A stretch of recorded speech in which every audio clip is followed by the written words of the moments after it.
Hello friends, आज मैं आपके साथ इकोनॉमिक्स का एक और टॉपिक लेके आया हूँ। टॉपिक का नाम है price mechanism as a tools to solve economic problems.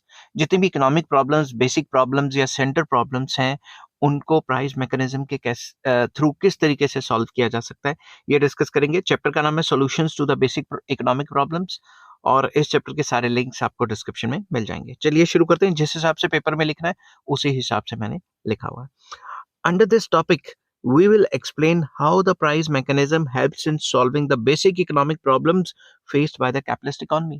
Capitalist economy में जितनी भी बेसिक इकोनॉमिक प्रॉब्लम्स है, what to produce, how to produce, फलां फलां, जितनी भी प्रॉब्लम्स है उनको किस तरीके से सॉल्व किया जाता है वो हमने नीचे डिस्कस किए हुए हैं। Number one, what and how much to produce. What to produce and how much to produce, मतलब क्या बनाना है और कितना बनाना है। इस प्रॉब्लम को सॉल्व प्राइस मैकेनिज्म के थ्रू कैसे किया जाता है।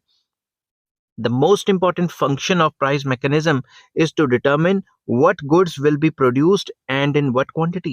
जो सबसे important काम है प्राइस मैकेनिज्म का, वो डिटरमिन करना है कि भाई क्या बनाना है और कितना बनाना है। In a capitalist economy, there are a large number of producers who produce goods and services. आपको पता है कैपिटलिस्ट इकोनॉमी या परफेक्ट कंपटीशन में क्या होता है? लार्ज नंबर ऑफ प्रोड्यूसर्स होते हैं, सेलर्स होते हैं। Producers will allocate resources to the production of various goods depending upon the demand of the consumers. Producers वही गुड्स एंड सर्विसेज को बनाना पसंद करेंगे गिवन रिसोर्सेज से, वो जिसकी डिमांड काफी ज्यादा है। तो प्रोड्यूसर्स किस हिसाब से अपने रिसोर्सेज को इस्तेमाल करते हैं, एलोकेट करते हैं, वो किस पे डिपेंड करता है? कंज्यूमर्स की डिमांड पे।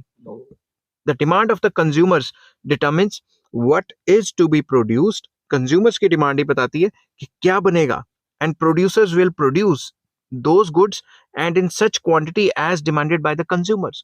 तो प्रोड्यूसर्स वो गुड्स बनाएंगे जो कंज्यूमर डिमांड करते हैं और उतनी क्वांटिटी बनाएंगे जितना कंज्यूमर्स खरीद लेता है, खरीदने को तैयार रहता है।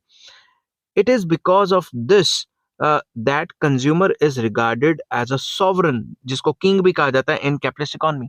इस वजह से सारे के सारे जो कंज्यूमर्स के जो डिसीजंस हैं वही प्रोड्यूसर्स को प्रोड्यूस करने पे मजबूर करते हैं, उसी क्वांटिटी को बनाने में मजबूर कर देते हैं।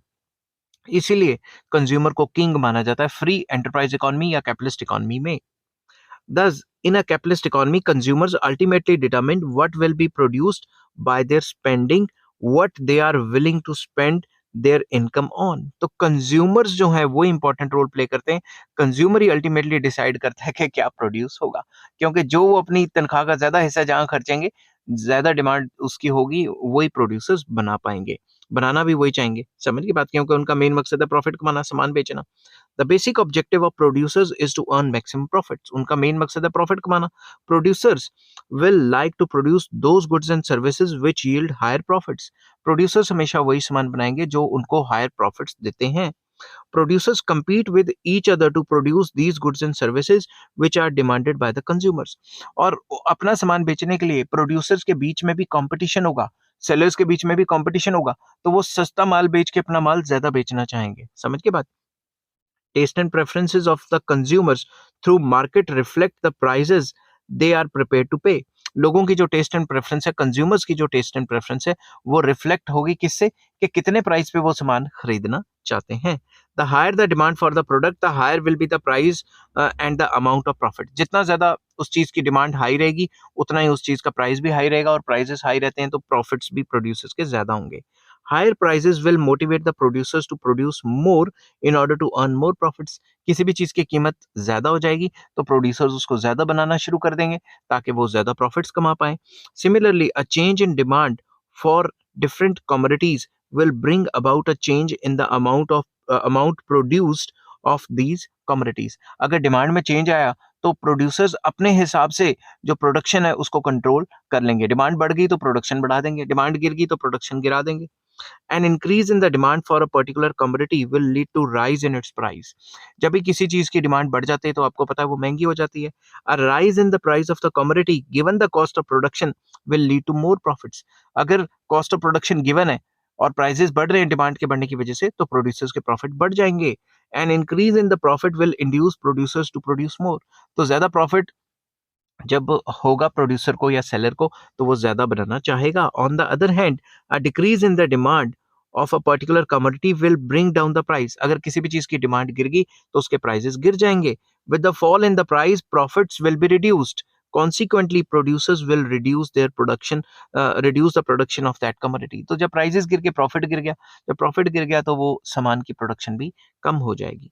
Thus, producers will allocate and reallocate the resources depending upon the demand of the consumers. तो producers कितना बनाएंगे, किस तरीके से मतलब कितना बनाएंगे और क्या commodity बनाएंगे, वो depend करता है कि demand क्या करते हैं consumers. तो उसी हिसाब से अपने resources को allocate, reallocate करते रहेंगे और ये problem what to produce and how much to produce को सॉल्व करेंगे. अब एक बार अगर उन्होंने डिसाइड कर लिया कि क्या बनाना है और कितना बनाना है, उसके बाद उनके आगे प्रॉब्लम आती है हाउ टू प्रोड्यूस. तो कैपिटलिस्ट इकोनॉमी में हाउ टू प्रोड्यूस को किस तरीके से सॉल्व किया जाता है वो मैंने लिखा हुआ है. Price mechanism helps in determination of techniques or methods of production. Price mechanism के थ्रू हम टेक्निक ऑफ प्रोडक्शन या मेथड ऑफ प्रोडक्शन को चूज कर सकते हैं कि कौन सा मेथड हमने यूज करना है. A producer must minimise the cost of production in order to earn maximum profit. हर एक प्रोड्यूसर चाहेगा कि उसकी एफिशिएंसी बढ़े और कॉस्टिंग कम हो ताकि उसके प्रॉफिट्स बढ़ जाएं. It means that each producer will produce using the cheapest method of production और the most efficient technique of production. तो हर एक प्रोड्यूसर चाहेगा कि वो सस्ता मेथड यूज करे जिससे उसकी कॉस्टिंग कम आए, ठीक है, और एफिशिएंसी बढ़ जाए. The cost of a technique of production is determined by the prices of inputs used in producing it. Cost of production किस पे डिपेंड करती है कि जो prices of raw material या inputs हैं जो production के लिए इस्तेमाल किए गए हैं वो कितने हैं. The input prices are determined by the price mechanism operating through the competitive forces of demand and supply in the factor market. Input के प्राइसेस, रॉ मटेरियल्स के प्राइसेस, फैक्टर सर्विसेज के प्राइसेस किससे डिटरमिन होते हैं कि demand and supply position क्या है factor market में. फैक्टर मार्केट में भी अगर डिमांड बढ़ जाएगी किसी फैक्टर की तो उसके प्राइसेस मतलब उसकी तनख्वाहें बढ़ जाएंगी and vice versa. On the basis of these prices, a producer chooses that technique of production which is least costly. तो गिवन ये सारी सिचुएशन, तो जो प्रोड्यूसर है वो वही टेक्निक चूज करेगा जिससे इसकी कॉस्ट ऑफ प्रोडक्शन कम से कम रहेगी, कम से कम रहेगी. The cheapest way of producing a commodity depends upon relative resource prices. ये डिपेंड करता है कि रिलेटिव रिसोर्स प्राइसेस क्या है. फॉर एग्जांपल देता हूं.